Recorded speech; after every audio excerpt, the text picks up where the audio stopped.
Un petit aperçu de mon atelier. Donc un compresseur 50 litres. L'époxy. Tout ce qui est poudre noire, canon, revolver. Une belle bête.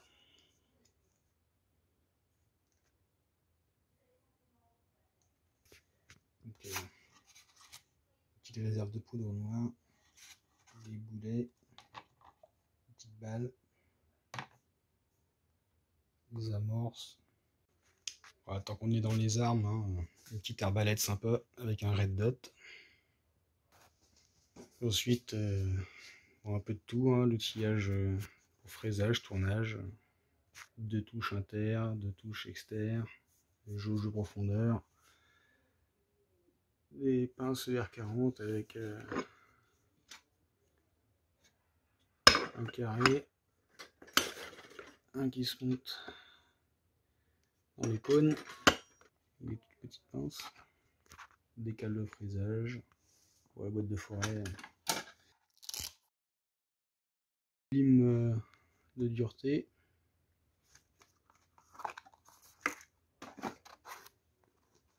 ça peut être bien pratique ça, un peu tout le détail. En dessous j'ai une boîte de forêt de 14,5 à 23. Petit indispensable, le peigne. Les peignes pour mesurer, vérifier les filetages. Donc en histoire c'est en métrique. On tourne à gauche. Boîte de cale. Si vous ne voyez pas ce que c'est, de quoi je parle. C'est des cales étalons. Hop. Des cales de toutes les tailles. Qui sont rectifiées précisément pour mesurer les rainures de la crevette et des choses comme ça. Comparateur à pépitas. Et ça aussi. J'en ai une pour le tournage et une pour le fraisage. C'est pour voir la rugosité à la main en fait. Un rugotest avec l'ongle en fait on sent si c'est pas trop rugueux. Un support de touche. Bon, les pieds à coulis sont... Le plus gros que j'ai c'est un 500. La boîte là c'est ça. Plus qu'un de 350 mm de lapidaire, 3 ou 4 meuleuses d'angle classiques, une meuleuse droite,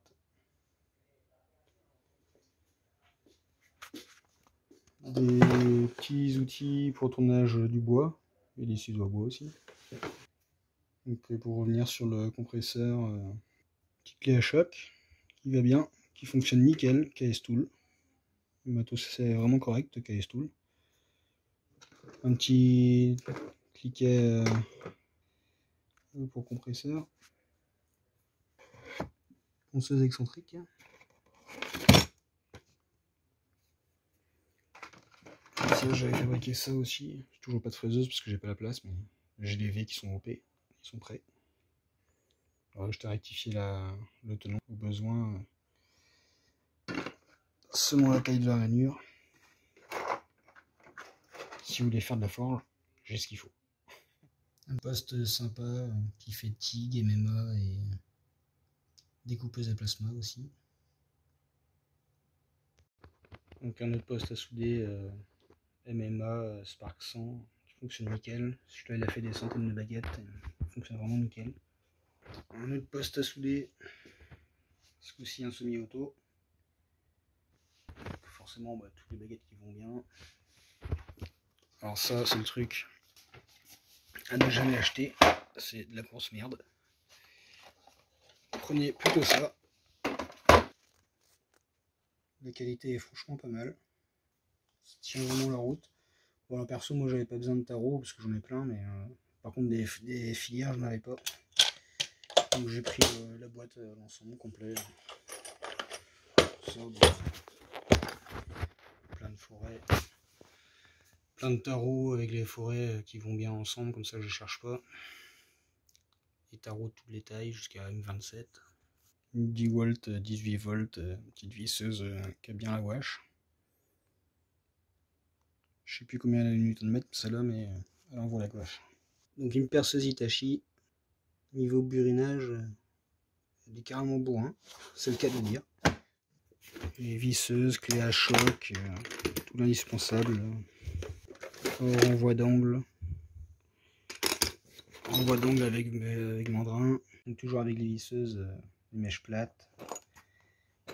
Un petit forêt avec des fraises à chanfreiner qui vont bien, un peu toutes les tailles. Forêt à béton, chasse goupille. Petit forêt tarot. Ça peut être pratique des fois, ça dépanne. Ça c'est une douille qui s'adapte à toutes les tailles en fait, avec des pointes. Rivet, avec forcément la pince qui va bien avec. Voilà, j'ai plein d'outils de fraisage. Je me sers pas encore, mais j'ai largement de quoi faire pour réparer le plastique. Comme ça en fait on chauffe les épingles et on les fourre dans le plastique en le faisant fondre.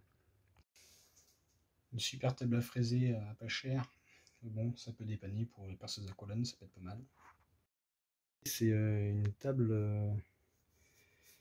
pour scier en fait.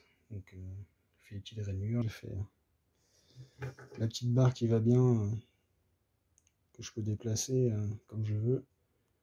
Donc en fait là on voit pas, mais là j'ai un abattant en fait ici.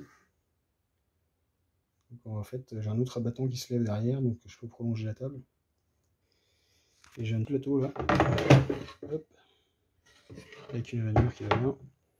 Comme ça je le fourre là-dedans. Là. C'est la coulisse principale là. Donc comme ça j'ai mon plateau qui vient dedans. Je le mets dans un sens ou dans l'autre et puis hop, j'ai un coulissé bien comme il faut pour les petites pièces. Donc vu que c'est un gros truc, en fait on voit là il y a un abattant en fait il peut se replier aussi. Donc j'ai la scie circulaire en dessous là. Là je l'ai pas monté, mais j'ai un trou ici, c'est pour mettre la scie sauteuse. Par en dessous pareil. Bon voilà, en attendant j'ai une serre d'établi. Et donc là je peux tout refermer. Hop, il y a des roulettes en dessous. Les roulettes elles ne touchent pas le sol en fait. Elles sont à quelques millimètres du sol. Comme ça c'est stable. Et si je veux la déplacer, j'ai juste à lever un peu. Je me suis fait des poussoirs là. Hop, je me suis fait une petite multiprise aussi dessus. Donc par l'autre côté. Avec boîtier et tout. Et donc vu que c'est un gros truc, bah du coup j'ai fait un coffre. Dans le coffre, il y a une perceuse. Et du coup ça me fait un plateau, je ne pourrais pas le montrer là, mais derrière là j'ai un plateau tournant en fait pour faire ponceuse. Du coup ça me fait de la place à l'intérieur quoi, pour mettre plein de trucs. Pour continuer dans la menuiserie, j'ai une table pour mettre une défonceuse en dessous pour transformer la table en toupie. Très pratique. Je devais le faire normalement sur l'autre, mais finalement j'ai acheté ça, c'était aussi simple. Voilà la bête, une petite défonceuse Makita qui déboîte avec plusieurs embouts, plusieurs bases en fait pour mettre sous table et tout ça. S'il y a anglais, bon je vais pas tout sortir. Hein. Une petite sableuse. Donc, tout ce qui est protection. Ici on revient un peu dans le bois. Donc ce sont que des fraises à bois. Pour le fraisage sur bois. Une petite lame de scie pour la scie à bande. Donc toujours dans le bois. Donc, tout le nécessaire à poncer, polir, un rabot, un outil multifonction, une petite scie sabre, il n'y a pas que du bois, hein. Des petites cales faites maison avec du double face et un bout de bois. tout le nécessaire pour le Dremel. Donc le Dremel.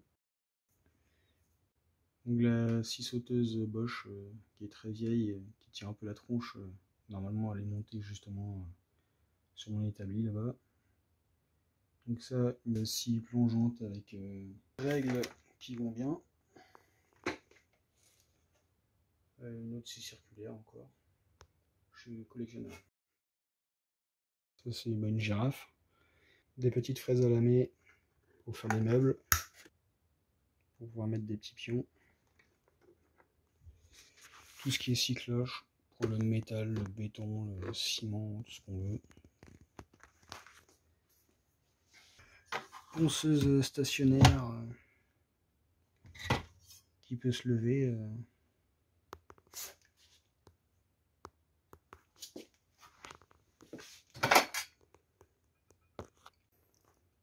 Donc une scie sauteuse, bien. Toute scie en tout genre, ça. Hop, une ponceuse excentrique, une ponceuse à bande. Donc une mallette Kraftwerk avec tout ce qu'il faut. Les plates, toutes les douilles en longue taille. Donc moi j'ai rajouté quelques outils dedans. Donc là il y a un outil à cliquet, à œil, avec 4, ça va être genre 10, 13, non ça va être 10, 11, 13, 15, quelque chose comme ça. Cliquet réversible. Pareil rajouter, donc c'est le même principe, hein, 16, 18, ici 19, 17. Et donc toutes les douilles, tous les clés plates, tous les embouts là. Et là, il y a toute la panoplie. Toutes les douilles pour toutes les tailles, sauf pour les tailles de camion. Donc ça c'est moi qui ai rajouté, hein. C'est des mini cliquets, des clicounets.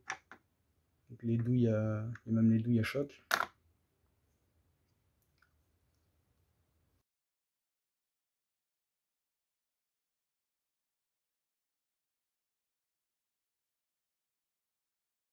Un outil un peu spécifique, un cliquet avec des manches qui tournent pour les endroits exigus. Ça va plaire à un gars ça. Le tournevis à frapper, Kraftwerk aussi. La manette Facom, celle-là est pas mal. Les petites douilles qui se mettent dedans et un peu toutes les tailles, c'est pas mal. Donc une scie pour débiter mes ronds. Il faut que je change la lame. La lame a pété l'autre fois. Stock de métaux. Bon, c'est quasiment que de la récup. Hein. À part pour le plastique là. J'ai des ronds en plastique là, ça c'est acheté. Sinon c'est quasiment que de la récup. Donc j'ai à peu près toutes les tailles jusqu'à 120 en longueur, 150, 200. Sinon j'ai des très gros diamètres mais des petits plats. J'ai des projets avec. Tout ce qui est pour voiture. Bon maintenant j'ai une voiture électrique donc je ne me sers plus beaucoup de ces choses là mais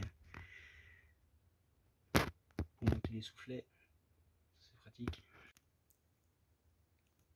Une table pour couper du bois, truc qui est pas cher, truc qui se plie.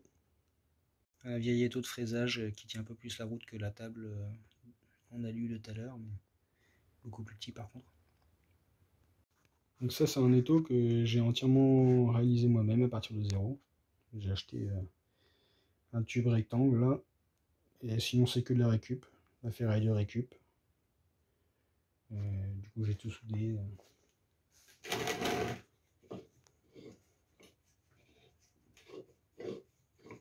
Donc il y a un petit faux rond avec la tige filetée, c'est un peu embêtant. Du coup il y a un petit point dur à chaque tour, c'est un peu chiant mais il fonctionne nickel sinon. Donc là